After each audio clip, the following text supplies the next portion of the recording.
So here's part 6 of GABOR LYHUH. So in looking at Psalms 11:7, well, here let me qualify what I was going to talk about the affirmations. Some people didn't like Saturday Night Live. I think it used to be different than it is, or that it became. But the point is, there was a guy, Al Franken, had a skit that he would do from time to time. I think it had to do something about is it a guy named Richard Smalley or something like that, where he'd look into a mirror and he'd say, like, by golly, you're smart and you're good looking, and he was doing positive affirmations.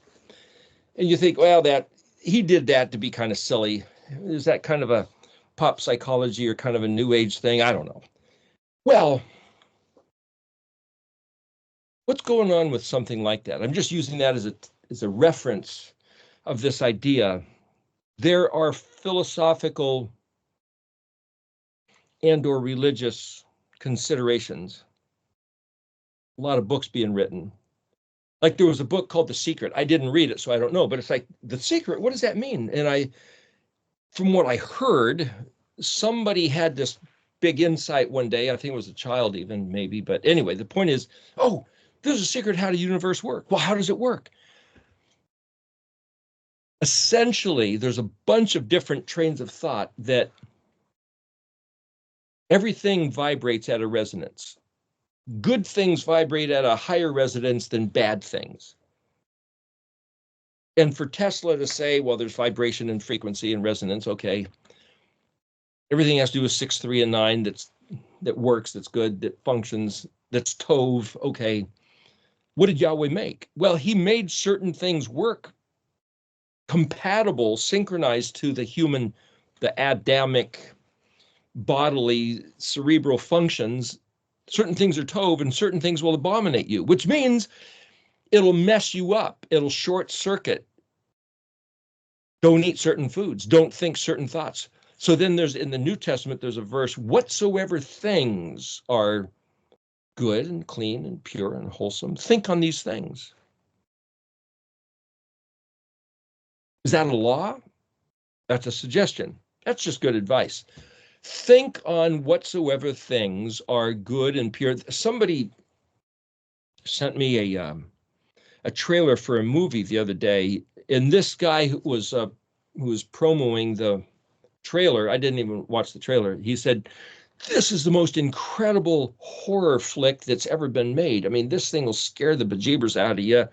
And I loved it. I mean, I was just it creeped you out from the very beginning, and every image and every scene, the filmmaker did such a good job. And it's like, so this is the epitome of the opposite of whatsoever things are good and lovely. And why do you want to look at that? Because some people like to look at that. Well, okay, to each his own. But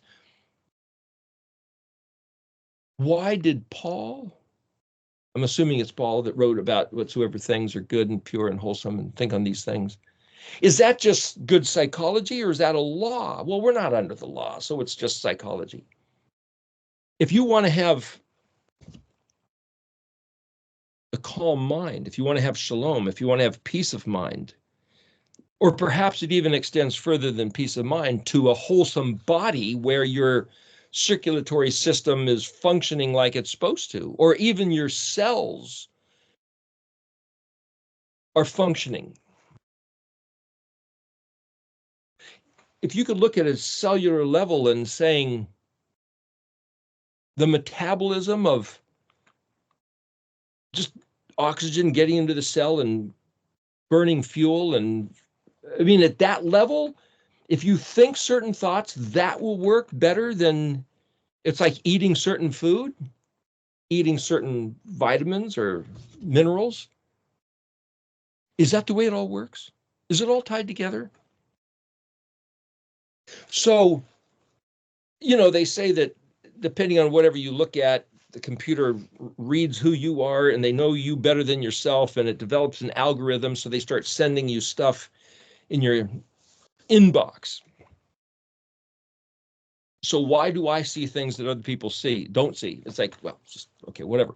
So they've been sending me things about, hey, if you want to have your pineal gland opened, listen to this music, or say this prayer, or if you want your hippocampus to be opened,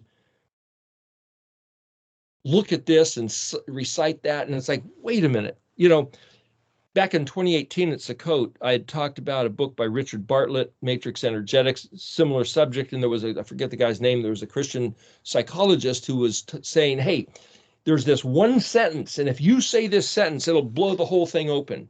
You will affirm your positive psychology, stable instead of erratically psychotic or neurotic.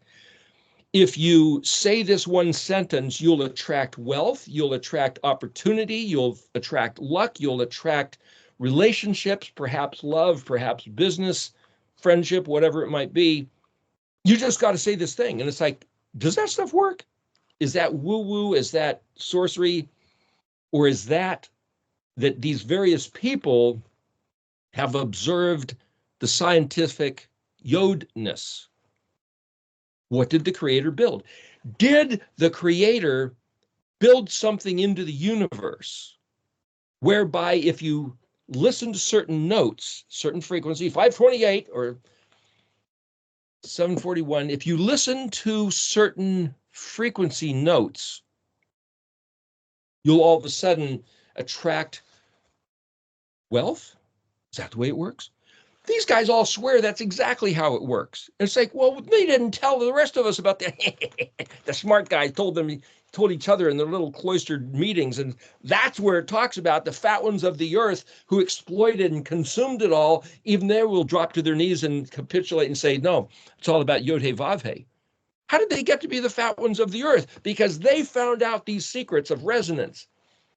That's what they're saying. That's what they on the internet are saying. And I've had at least, you might say, I'm just make up a number, say 10 different ones come in. And one of them says, if you say this prayer, or if you say this sentence, or if you think these thoughts, or if you quote these affirmations, or if you listen to these tunes, if you hit this tuning fork and place it, right here on the bone behind your ear, it'll get into your skull and it'll knock the calcifications off your pineal gland that the dang dentist had you put on there because of the fluoride. What? Is this true? Maybe, maybe not. Maybe it's for entertainment purposes only. You have to figure that out for yourself. But the point is, why do so many people swear that this stuff is true? This guy got his, hey, he met somebody over in Egypt and that they found out some secret in the hieroglyphics written in some pyramid. This other guy, hey, it was from the Illuminati special meeting. Hey, this other guy got it from the NASA scientists. And this other guy got it from a priest in Jerusalem who said, hey, let me show you this stuff. I'm not allowed to tell you, but I'll show you and you can go tell the world. And they'll charge you either $39 or $69 or $97 or 37, 67, 90. It's like, is it all nonsense? I don't know. Maybe all this stuff is what the creator built into the system and they just don't tell us. According to these guys, that's what's going on. They don't want to tell the peasants because they want to keep it all for themselves. But now that there's the internet, we can find out, I'm not so gullible. Is it gullibility or is it science? Is it woo-woo, new age, wacko? Back in the 70s, if you're a Christian, you wouldn't touch this stuff. You also wouldn't touch chiropractic. You also wouldn't touch essential oils. You also wouldn't touch tuning forks. Oh, wait a minute. Now in the 2020s, we've realized, it's the Christianity that's bogus, and all those things are true. Really? It's all so confusing. Where's the truth of the matter? Is there a divine frequency? As a matter of fact, on the tuning forks, one of them will say, here's the divine frequency. How do you come up with that? Well, because the way you spell his name is YHUH, and that's 26. So maybe 26 hertz is divine frequency. No, wait a minute. Is that the divine frequency or is that somebody's logic? Is that somebody's reasoning, which doesn't necessarily mean it's true. It just means somebody said it so that they can sell you a tuning fork. What did he say? Well, he doesn't even talk about this stuff. Or does he? How would you recognize whether Yahuwah built this stuff into the universe and then told us about it? Well, you should be able to open up the Bible and read it. Plain English. No, wait a minute. If it was plain English, then everybody would be able to understand. So they use the plain English to hide it. Well, it must be in Latin or Greek. Maybe it's in Hebrew. But if you read the Hebrew, the Jews own it. Maybe it's in Paleo-Hebrew then. But what does that mean that it's in Paleo-Hebrew? That means you need to know how to sefer. And like Psalms 22, if he said, as a gift to the last generation or the later generation of those who will worship and obey, Yahuwah, Savot, the Elohim of Israel, in spirit and in truth, according to what he built into creation, according to what he has told us by the Torah, according to what Mashiach made clear to us, and by the Ruach leading us to walk in the ways of righteousness. When all those four confirm that's who he is and what he made, and that's who he called us to be, then I don't have to believe that I'm being duped, or that it's just science, or it's just New Age wackoness, or it's Buddhism, Hinduism, whatever else, because some of these things will all of a sudden throw in pictures of chakras and Hindu this and that and the other thing and Kundalini. It's like, man, do any of these people ever reference Yahweh? I haven't seen any that do. But they all swear that your pineal gland will be de-encrustified, or that your hippocampus will start working, or that you will attract resonance with reality, with things that work, functional tovness. Does it, or does it to a certain degree? But where's the fullness? Where's the surfeited fullness, the shin bet ayin of the tetvav betness? Where is that to be found? Hey, look at Psalms 11:7. And it says, Ki Zadik Yahuwah, Zadik Ot, Ahav, Yashar, Ichazo, Henimo. Pretty short verse. Let's look at that.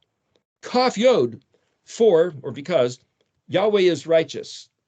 So that first word just kind of is a throwaway. Well, because Yahweh is righteous, well, thus Yahweh is righteous. And say, no, wait a minute, remember this is Kaf Yod. So Kaf is a prefix letter, it's a two-letter word, is an open hand, like lifting up your hand and saying, I swear. It means like. The Yod suffix is possessive of myself. So I could read the word Kaf Yod as like me. This is just like me. Here I'm showing you the truth. I got an open hand and I'm declaring my what? Zadik Yahuwah. Well, see, if it's Zadi Dalit Kuf is the word righteous, but it's also victory, deliverance, salvation, and justice, which is success, which is, hey, this is triumphant victory, kind of like overcoming.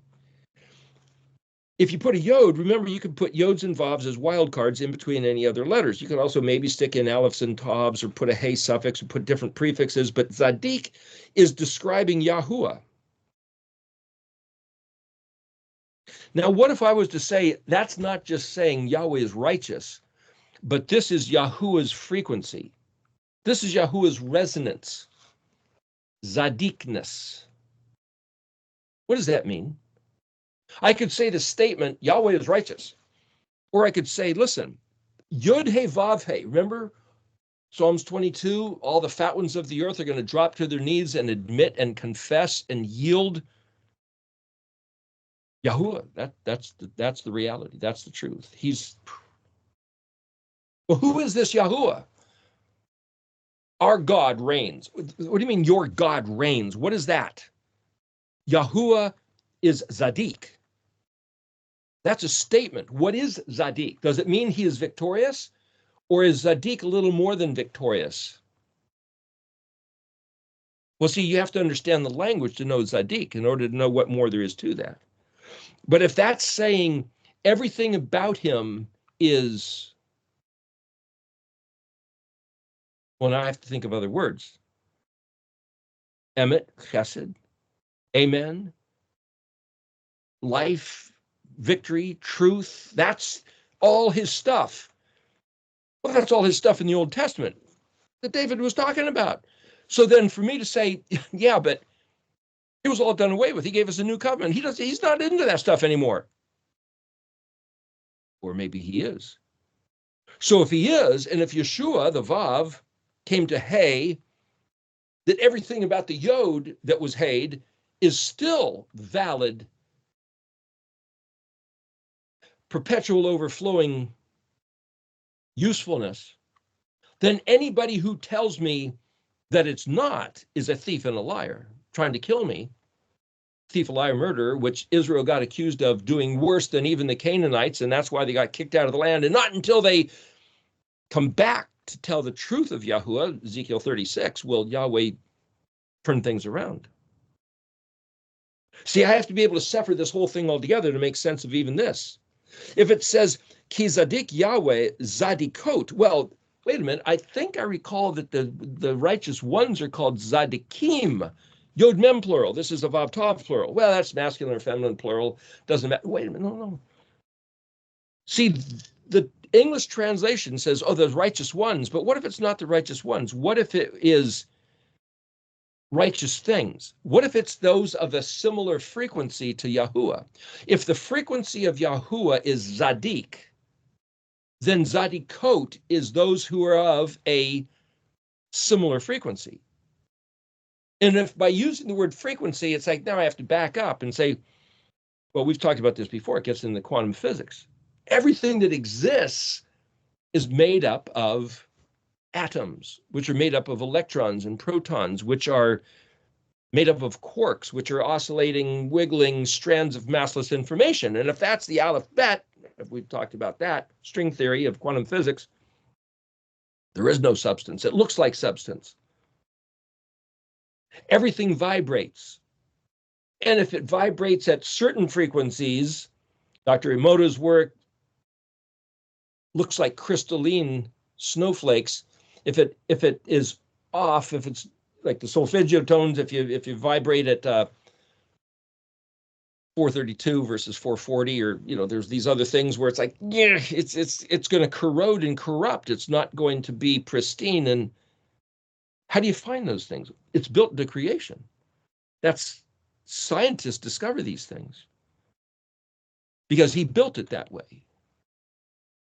So if you think the right thoughts, whatsoever things are good and pure, you're going to align like Dr. Emoto's study with the crystalline snowflake manifest rather than the molten corruption manifest.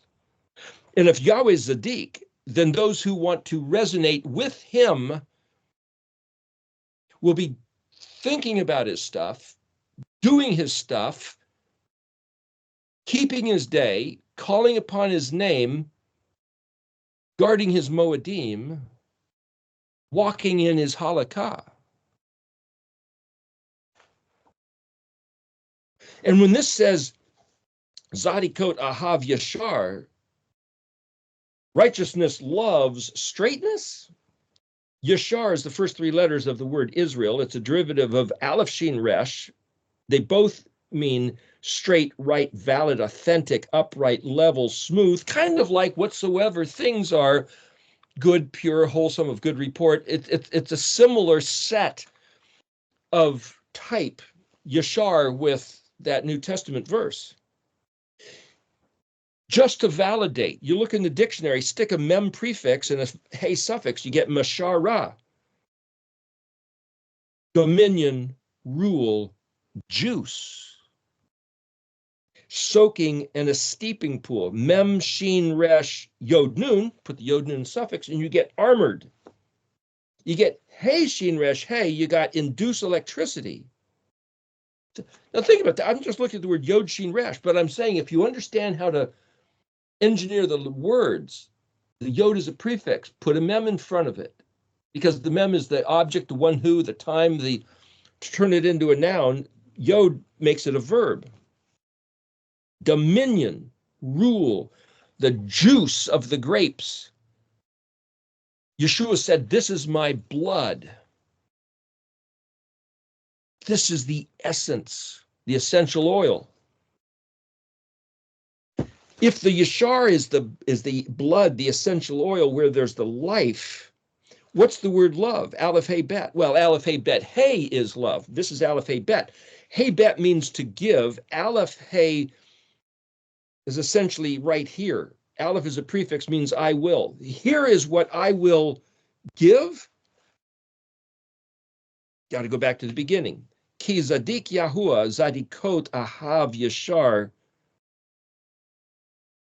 If the resonance, if the frequency of Yahweh is zadikness, and he who causes it to exist, he's describing his heart, his mind, his way.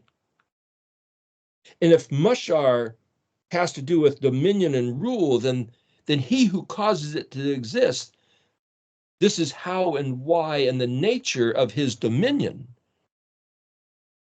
Our Father who art in heaven, hallowed be thy name, thy kingdom come. That's what this is talking about. His kingdom reigning in justice, victory, success. Those who synchronize, affirming, resonating. So then I was thinking, wait a minute, if there was a letter of the alphabet, Paleo-Hebrew orthography, what letter might that be describing? It's like just vibrations. Mem, zigzag ripples, that's vibrations. You can see it, the oscillation. Well, the top of the mem is a zigzag, and then there's this undertow, like a wave. Only the wave doesn't work by pushing out underneath. It sucks in from underneath, and then it turns into the crashing, which turns into the surf. That's the design of the mem. But it looks like, so resonant ripples, well, whether it's water or sound or light, it's all waves. What's the letter mem mean? To be impregnated by his seed, carrying his DNA, to take it to your heart, have it written on your heart, engraved in your heart, carved in. The word choresh, charashim, Zechariah, the end of chapter 1, beginning of chapter 2, the four carpentries, the four harashim, etching, carving in, silent, deaf, mute, words that are unintelligible. What's it carving in? Well, it's like a picture of a phonograph player, a record player with a needle that either carves into the vinyl the music or it reads the music. How do you read with this needle, as it were, like that picture of the sheep with the phonograph needle reading the Torah, his master's voice, my master's voice? How do I hear accurately my master's voice? It's all frequency. It's all vibration. So if there's somebody else who's leaving him out of it and just trying to see what he made, there's a validity. Did he make it in creation? Yeah, well, that's works. It's science figures that out. But if you leave him out of it, you're trying to read the Yod without the Hey, the Torah. What did he say? The last two words in this verse, Yod, Chet, Zayin, Vav, Pei, Nun, Yod, Mem, Vav. Let's look at the last word, Panim. Well, that's faces. So something about the faces of what? The righteous one's faces. But if you look in the dictionary, Klein's dictionary, you'll see that panima, Pei, Nun, Yod, Mem, Hey, means from the point of view of a person entering the room. It's from the internal, from the inside. So when you say, may he lift up his face upon you in the Aaronic benediction, Panav Aleka. Oh, may he turn his face and lift up his countenance upon you. What does that mean? Lift up his countenance. The more you think about this word, it means he will make your concerns his concern. He will make his face turn in your direction. But that's a reciprocation of us turning our faces in his direction, which is Ayin Nun Hey, us making his matters our burden, our obsession. The response then, sympathetic resonance, coherent resonance, logical and consistent unified whole, coherent resonance. You have a room of guitars and you play a note, the strings on the other guitars hanging on the wall will start ringing with the sympathetic resonance. The word Yod, Chet, Zayin, Vav, Chet, Zayin, Chazah, is a prophetic vision. It means see. Resh Aleph Hey also means to see, but this is behold, predict, aspect or form, breast or pectoral, vest. It's kind of like the Roman soldiers had that breastplate that looked like muscles, that same kind of picture. Your pectoral muscles, your chest muscles, it's like visionary, optical, visual, drama, dramatic, on stage, phenomenon. It's also Chet Zion. Zion is a flash, like a lightning flash. Oh, I get it, I see. It's also the word for cloud. Chet Zion, noon action, is cantor, overseer, or superintendent, one who sees what's going on and has this overview of the whole thing. So what is this saying? If the resonance of Yahweh is zadikness, then everything else that's Zadik loves, or I will give authentic dominion, as is able to be seen from the inside. Well, that then reminds me of one like Raiders of the Lost Ark, or one of the movies where someone was mentioning, I was talking to the other day, where there was the one scene where the Germans, Nazis had grabbed the Ark of the Covenant and they opened it up, and this spirit came out, and it was like Indiana Jones saying, don't look, close your eyes, don't look, don't let it see your inner heart as being disingenuous or greedy, or don't look at that which you shouldn't look at. And then it'll move away to my wife's brother down in Australia many, many years ago. I remember he told me the story that he was out walking in the outback somewhere, and somebody the previous day apparently had knocked down a hornet's nest off a power line. And as he was walking down the road, this hornet came and was right in front of his face. And he said, hey, it wasn't me. I had nothing to do with it. He was talking to the hornet, and the hornet was hovering right in front of his face, looking at him, trying to see if it recognized truth or recognized, are you the guy that knocked our nest down yesterday? And it determined that he wasn't, that he was guiltless, and it flew off. It's like, is that the way it works? Did Yahweh build the universe like that? What is this saying? If you are corrupt from the inside, it's because you're not resonating with the Zadikness. And then you look at the first dozen or so Psalms, and every one of them, David says, the wicked who try to build their empire, build their house with taking Yahweh's stuff and oppressing the poor, it's going to backfire and blow up in their face. They're going to build a pit for the righteous, and they're going to fall in because Yahweh's going to shove them into it. And then you realize that's a man's way returning on his own head. And Yahweh says it consistently all the time. That's what he built into the universe. So when you try to read Yahuwah's way, what did he make? How does this place work? What he said was, if you walk in the ways of righteousness and truth, you will succeed, both in this life and in the resurrection. And if you live a life of corruption, you may look like you succeed for a while. You'll have some of your aspirations come true, but it's going to backfire and it will consume you. It will destroy you. And depending on the level of your corruption, you won't even be revived after Resurrection Day, like we read in Psalms 22. And everybody's going to have to come to this realization and go, well, that's the way this works. This is Yod He Vav He. This is the mishpat of the Zadik, the righteous one. And the righteous one is not just, oh, he's good and everybody else is bad. Zadik, remember, means victory, deliverance, and salvation. And so there's this other verse that I forget where the address is, but it said, mishpat like water, Zadikah like a raging river. And it's like, what is that picture? Mishpat like water. What's water? Well, water is just a fluid. It just sits there. But every little thing that happens, it telegraphs, it reads, it shows ripples. Slightest little tremor, slightest little wind, a bug lands on the water, throw a walk on the rock, or an earthquake. You get this, it shows up in the water. But water always finds its own level.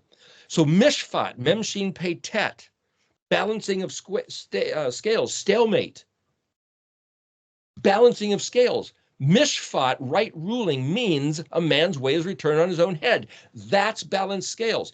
Everything you do, for whether it's good, true, righteous, of good report, that's coming back on you. Everything you do that's evil, corrupt, taking advantage and bringing harm to somebody else, that's coming back on you. And when you get it, then the walk in the ways of righteousness, walk in the ways of YHUH means when things are bad, just start doing good, and goodness has to happen. If you start doing bad, badness is going to happen. That's the law of the universe. Well, then how do you, remember that we talked about the word pineal means the face of Elohim. So if somebody has designed that we physiologically calcify the pineal gland, how do you get it open? Well, you listen to certain music, or you say certain words, or say a certain prayer, and then somebody else says, that doesn't work, that's all bogus. It's like, well, is it bogus? Those other guys said it was true. Who do you believe? Or maybe you resonate at YHUH's frequency of zadikness, and that stuff will just fall off. The only reason it's there is because it's got crusted in, which is an electromagnetic construction. It's all electromagnetics. So to resonate at Yahweh's frequency, you don't have to learn a special prayer. You don't have to learn a special musical note. You don't have to have a special tuning fork, all of which are going to cost you hundreds of dollars.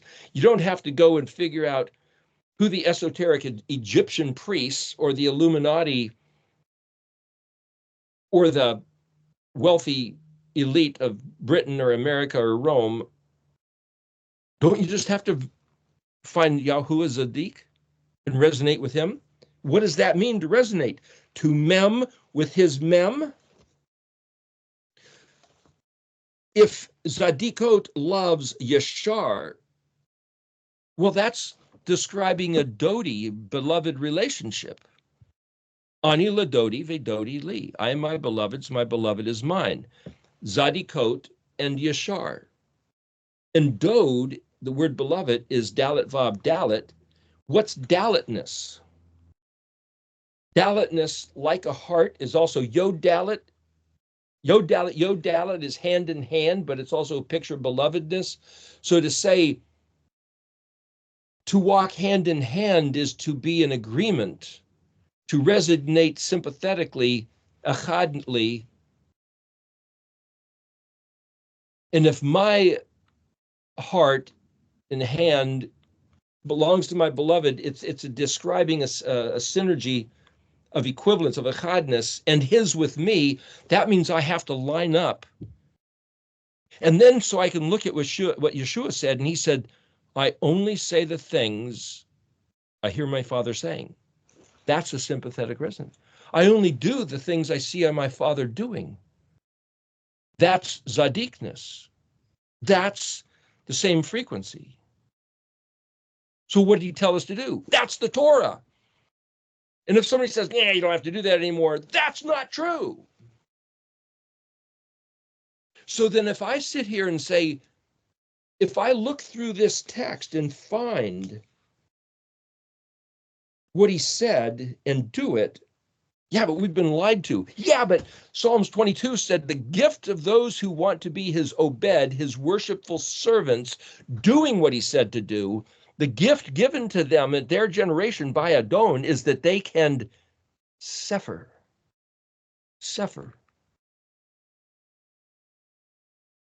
They'll be able to realize this. And that's where the dominion, the rule of his kingdom, I can look at mem shin resh, and that's the word chain-like, rooted, attached, and embedded. Well, that's like having your branch still attached to the vine and producing fruit. Okay, let's look at Psalms 14:7, a little bit longer verse. Mi yatan. Mem yod means, and I don't agree with the way it's translated, so I'll just go through this. Mem yod is the word who, W-H-O, like who or whoever. Yod tav nun, that's that word perpetual, ever-flowing, permanent, tonic that I mentioned earlier. Mem zadi yod vav nun, that's from Zion. Zion, zadi yod vav nun is Zion, like Mount Zion. We'll come back to this word. Yod Shin Vav Ayin Tav. Well, Shin Vav Ayin is Shua, so Yeshua, Yod Shin Vav Ayin. Hey, that's Yeshua, that's salvation. But Shin Vav Ayin is a cry for help. Shin Ayin is the word salvation, deliverance, help. Shin Vav Ayin. So then when people talk about, well, the name of Yeshua, the name of Mashiach, is it Yeshua? Well, Shua, Shin Vav Ayin, is cry for help. So technically, if you call him Yahshua, he will cry for help. That's what it means. But if it's YHUH, Yod-He-Vav Shin Ayin, Yahu or Yah connects salvation, deliverance. So this is Yahweh's answer to the cry for help is Yahusha. Yahshua is not, it's not necessarily Yahushua. If it was Yahushua, that means Yahweh cry for help. Yahweh doesn't cry for help. He cries for us to be his people, do what he says. But so I guess, like I said, it's like, what are you going to call him? How do you dissect the spelling of the word? The next word here is Israel. So basically it's saying who, it's a question, or whoever, it's a statement, whoever, Yod Tav Nun, perpetual, ever-flowing, permanent. Matzion, he will cry for help, Israel. So Israel's crying for help. We'll come back to Yatan Matzion. Then there's the word Bet Shin Vav Bet. Well, Shin Vav Bet is the word return, reverse, restore, repent, rebel. Yahweh Shavot, Shin Bet Vav Tav. So that's returning the captivity or restoring back to the condition before the captivity. So if the word to go into captivity, then he's going to restore the captivity, return from captivity. There's other places in Deuteronomy where it talks about that. So and then the word Amo, his people. So basically this is saying Israel's going to cry for help, and then Yahuwah is going to return or reverse the captivity of his people. The last four words, Yod Gimel Lamed. Well, Gimel Lamed, if you look at it, that's kind of like in the Paleo, the Gimel is the short head, the long neck, and then the Lamed is the long body and the short turnaround. They're reversed letters. It almost looks like the yin yang, or the symbol of the Korean flag.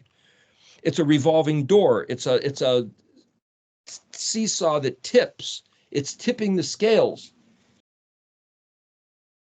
It's to become uncovered going into captivity. Or if there's a hidden matter, it's to discover a secret of information.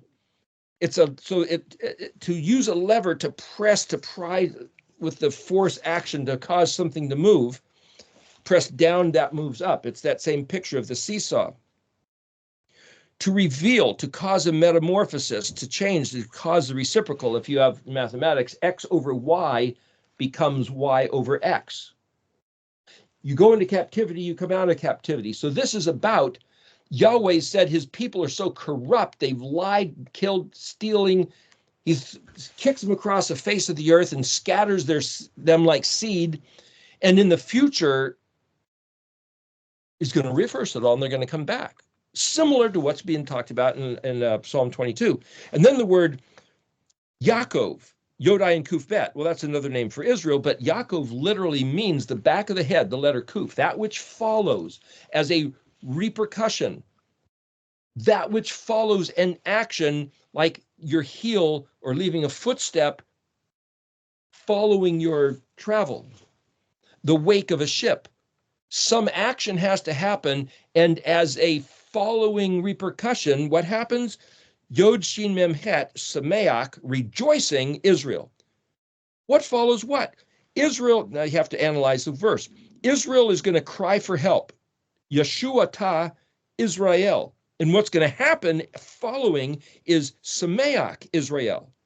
Because Yahweh is going to return the captivity of his people. Well, what is going to do that? Something is going to cause the reciprocal action, the Yod Gimel Lamed. What is it?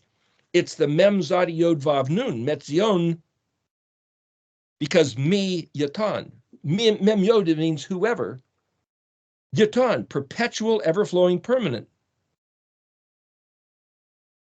From Zion. Oh, one of these days from Zion. What's Zion? Whoa, it's the mythical mountain of like Camelot. It's like, look at the word. Mem Zadi Aleph, Mem Zadi Hey, Mem Zadi Yod. Matzah, Mem Zadi Aleph. Zadi Aleph means to press or squeeze or get out of here, like being sent into exile. The sheep, the little ones that go out first, Zadi Aleph. The Mem, the ones who go out first, the ones that were kicked out. But Mem Zadi Hey, Matzah means to find out how to do something. Zadi Vav is a command. So Zadi Yod would be my command. Vav Nun suffix is the one doing it. So Metzion would be one who keeps the precepts and commands. Mem Yod, then, me, is one whoever finds out how to keep the precepts and commands that are perpetual, ever-flowing, and permanent. Well, Ellen White said that the ceremonial law was done away with. We don't have to keep the festivals anymore. Thanks, Ellen. Zadi Yod is a wildcat or a crier, one who lives in the desert.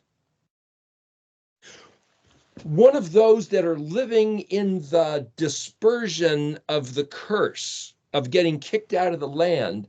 Somebody is going to return to find out what did he command, where there is the perpetual, ever-flowing, permanent command that he gave his people.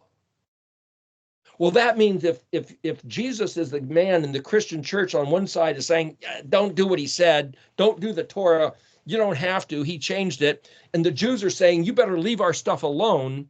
I heard years ago, if this is true, I don't know, but I heard that the Jews have said, the Gentiles, the filthy goyim, better leave our Sabbath day alone or you get to be killed. Anybody that puts their filthy stuff on our stuff needs to be eliminated, which means no goyim Gentiles should be allowed to even try to keep the Moedim or the Sabbath day or mention the name of our Elohim, or else it's that for them. Really? Is that what they say? Is that what they think? What about Ephraim? Ephraim's supposed to return, you know. The 12 tribes, the 10 lost tribes to the north, Ephraim has a right to come back. The mangy wildcat, Ephraim, the desert dweller, not fit to be of the house. The prodigal son, Jeremiah 31. Ephraim, coming back to that which is perpetual and ever-flowing, to keep the commands of YHUH. And that's what causes Yahweh to change the captivity and cause the rejoicing of Israel. Who can discover this? Well, the interesting thing is that Yetan Matzion, it's right there. His commands are perpetual, ever-flowing. They weren't done away with. That's what we need to discover. So the whole idea of saying, let's go back to look at every word he said and do what he said, is the recovery. If I looked at the 3 verses before that, verses 4, 5, and 6, just to bring you up the full matter here. Don't you think he knows? He is well aware of every deception, every scheme implemented to defraud my people with lies, distortions, false doctrines, so that I will devour them in my wrath according to the terms of our covenant, like what Balaam said to Balak. To the extent that my people consider warfare to be business as usual, daily bread. Yahweh doesn't call out, and they don't read scripture. That's my translation of verse 4. Verse 5, right here is what should alarm them. Be terrified because Yahweh is absolutely, as his words say, with the generation who is righteous, which means doing as he says, period. Shouldn't it alarm you that we're told not to read scripture when he said read scripture? That's the last word of verse 4, Kuf Resh Aleph Vav. Verse 6, my obsession that's Ayin Nun Yod, is to take heed, that's Ayin Zadi Tav, counsel, open eyes, close eyes, see the signs, being put to shame for finding refuge in Yahuwah. In other words, if you're going to blame me for something, if you're going to call me an idiot or somebody obsessive, let it be for this. You want to scorn me? My only fault is to be OCD about Yahuwah's stuff. Everything else, I'll do par excellence, and you shouldn't be able to find any blame. But if you want to criticize me for something, then criticize me for being obsessive about Yahuwah's words. I believe that's what verse 6 is saying.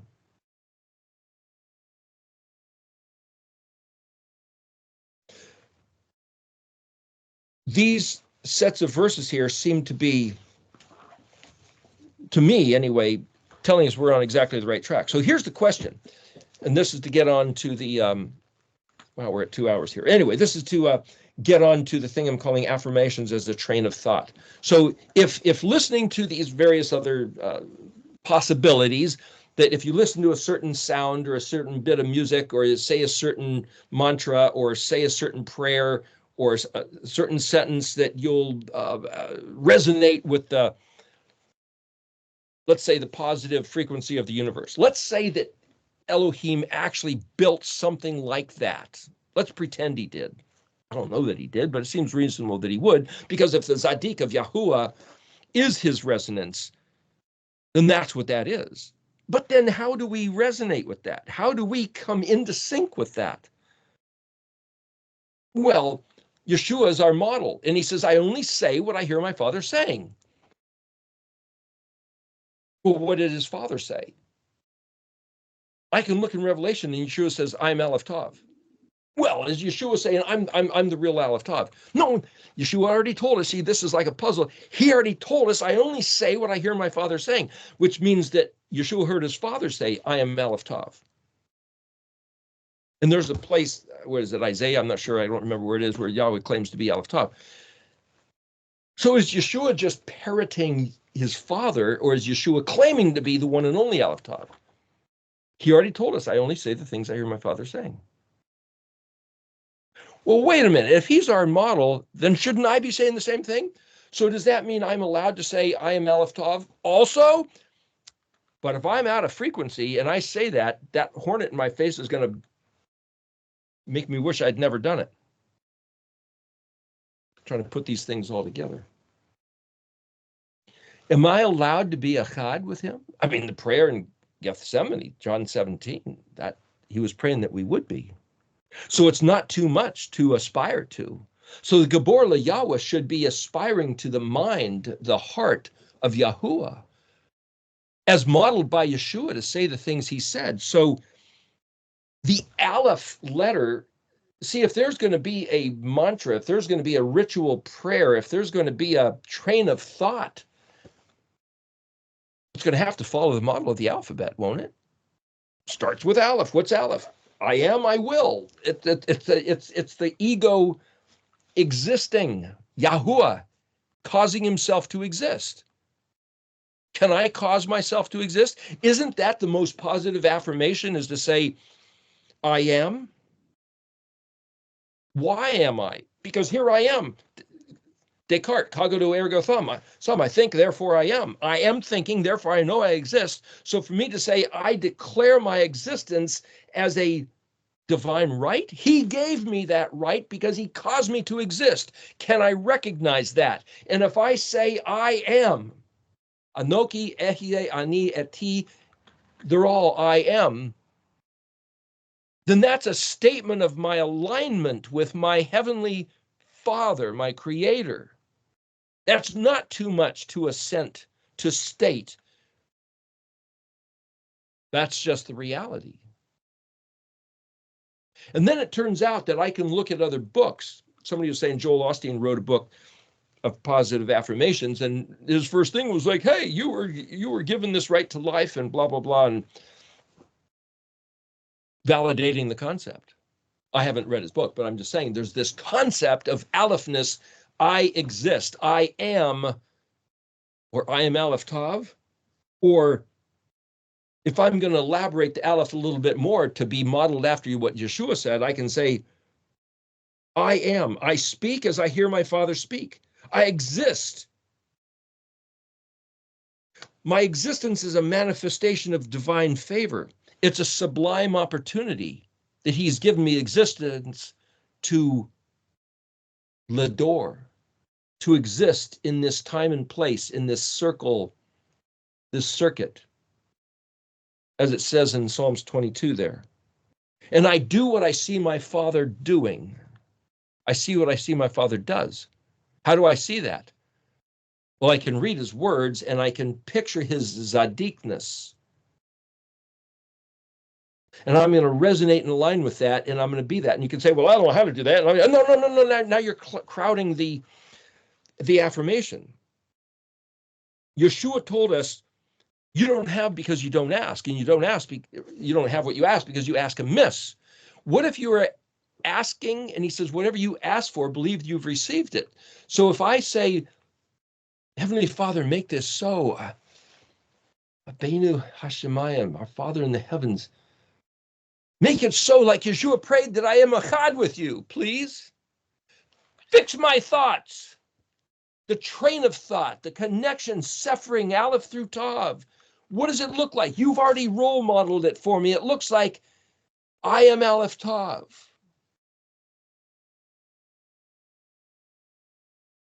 You've given me this here and now. What's Bet? Well, Bet is that he made Adam in his image and likeness. So for me to say, I am Adam, the Dalet Mem and the Zadi Lamed Mem of Elohim, that's a statement of supreme position. You read Psalm 8, and he tells you, what is Adam? What is man that you are mindful of him? You have given him a little over the angels, but supremacy over the earth. That's Adam. Can I say I am Adam? Not, I evolved from monkeys and organisms of other types. It's like, I am Adam. Thank you, Yahuwah. The image and likeness of Elohim. Well, what's Gimel? Gimel is this tether, this connection. What's between the two? Why was Adam made? For the relationship in communication with Elohim. So for me to say, I exist for the sake of and designed for relationship and communication with Elohim. I am there. I believe it. I get it. Amen. I affirm it. That's a statement of my purpose of existing. Dalet.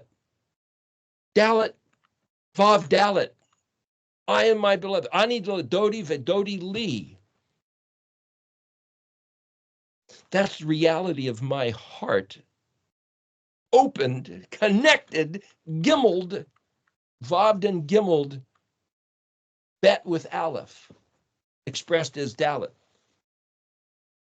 Hey, Hodu, the attitude of gratitude, echoing, repeatedly, resounding, reverberating. There's the vibrating resonance of give thanks and praise, confession of sin, acknowledgement of his grandeur. Hodu LYHUH ki tov ki lo olam chazdo.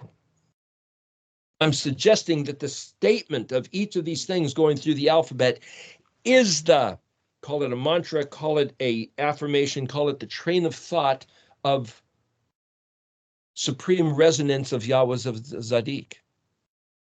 That these things are Zadikot, Yashar, from the inside, the view from the inside. That he's changed us from the level of our DNA to be synchronized with this stuff.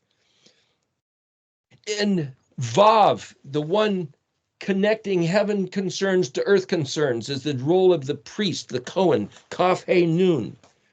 Kaf Hey Nun. Hey Nun. Hey Nun. Hey Hana. Behold here gladly. Kaf Hey. Yes, so truly thus. Behold here. I only rejoice in the victory that he has allowed those who are his people. Those who Zakar, the man who have the remembrance of him within us.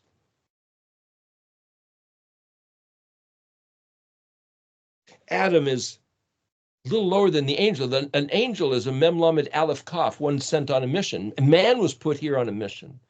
A malach, like an angel, Malach 2.0, what was man's mission? Be the Cohen, be the priest, be the connector of the heavens to the earth, just like Mashiach. What is man? I understand, I will, I do. That's a statement of integrity. Zion, well, that's the seventh letter. Shin Bet Ayin Shava is the word seven. It means I fulfill the vow. I shamar the seventh day Shabbat. Yahweh then fulfills his vow to be our Elohim. Everything Yahweh says, I will hear and I will do. That's the vow. But see, that's the thing that was of the Aleph. Yeshua said, everything I see my Father doing, I will do, and everything I hear him say, I will say. On Mount Sinai, the Israelites said, everything Yahweh says, we will hear and we will do. That's the connection. That is the tether, the dynamic of the relationship. So for me to say, that's who I am and what I do, that's not too much. And it's like, well, call those things that are not as if they were. This is the ideal. This is the affirmation. This is the train of thought to hold to. Chet, I choose life. Chaim. Tet, I am possessed, the personal belonging of Yahuwah. Yod, Yahuwah Elhi. Anoki Yamo, Yahweh is my Elohim and I am his people. Kaf, the Torah of Yahweh is my go-to, my lekah. I will find out how to. Matzah, mitzvot. I will find out to do what he commanded. Be Zion. Lamed, trustworthy authority, led guided instruction for the Yashar Derek. I lamed, I learn, I read, I write, I speak, I converse, I teach, I study. His word, his voice.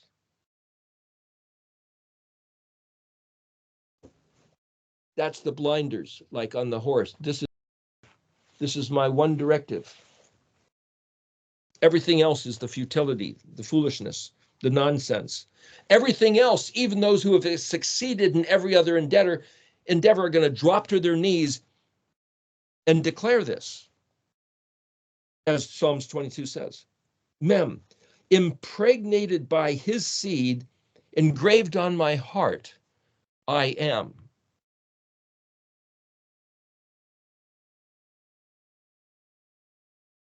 Noon, I am alive. My natural self is womb host to my eternal self, presently becoming.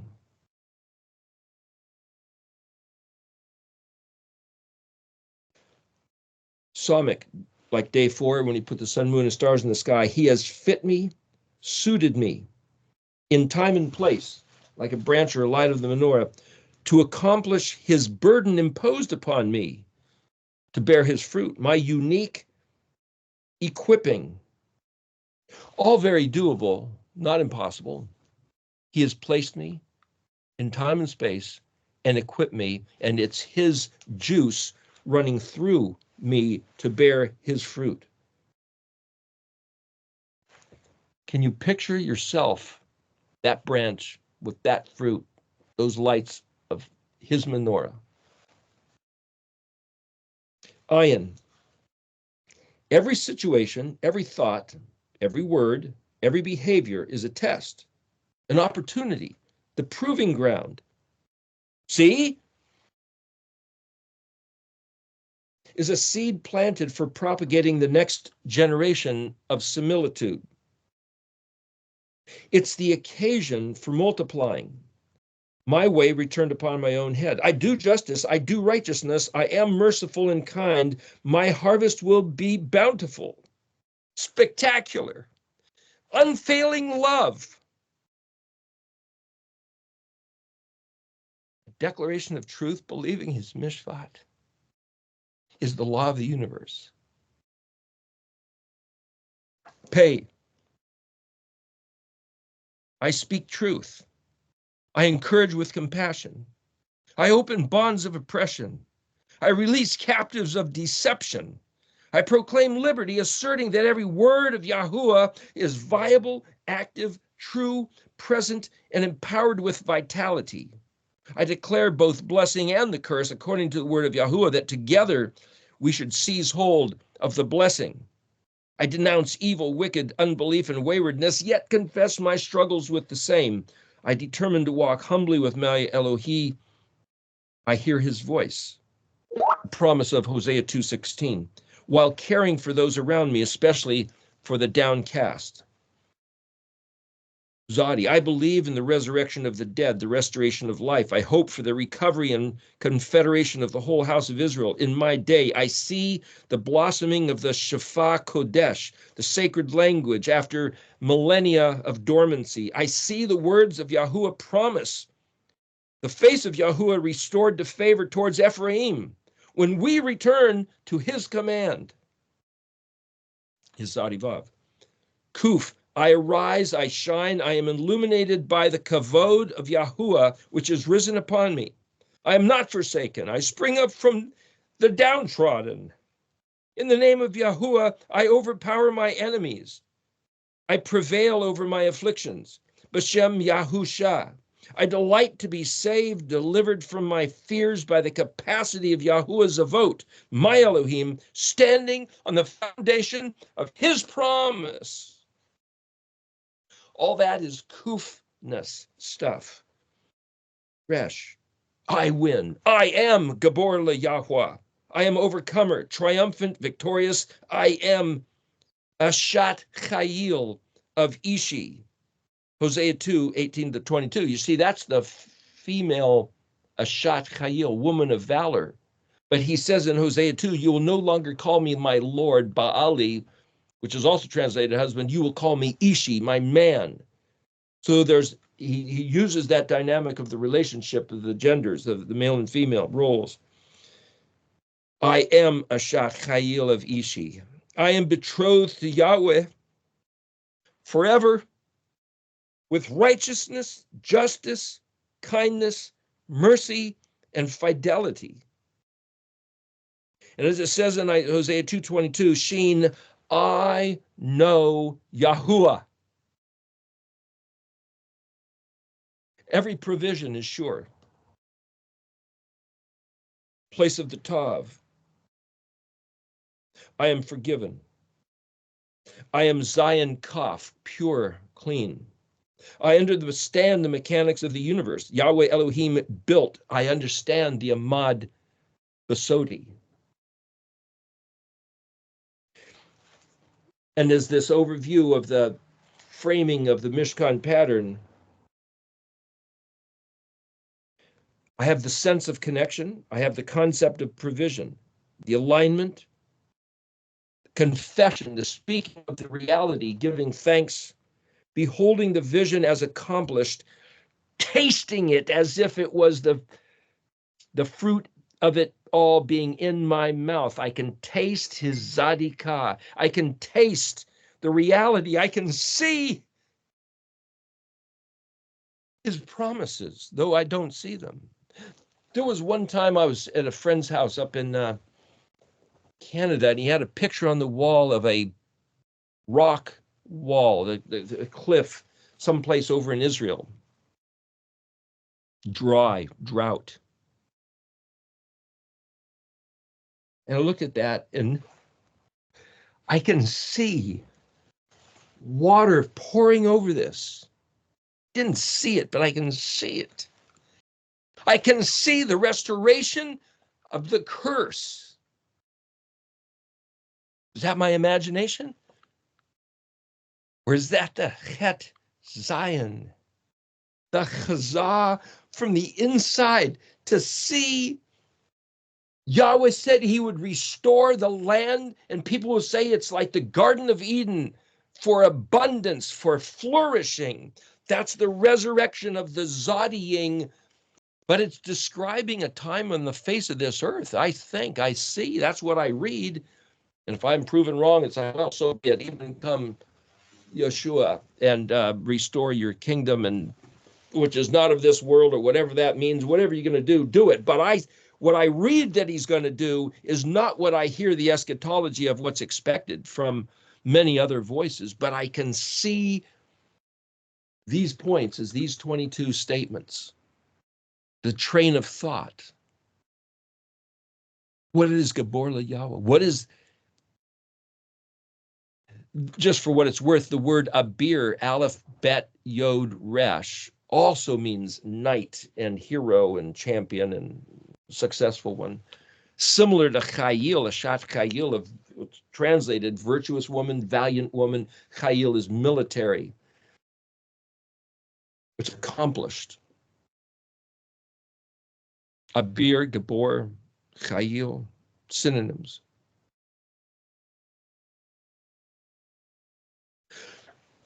My point is, I think that to run through this, pondering, meditating, considering,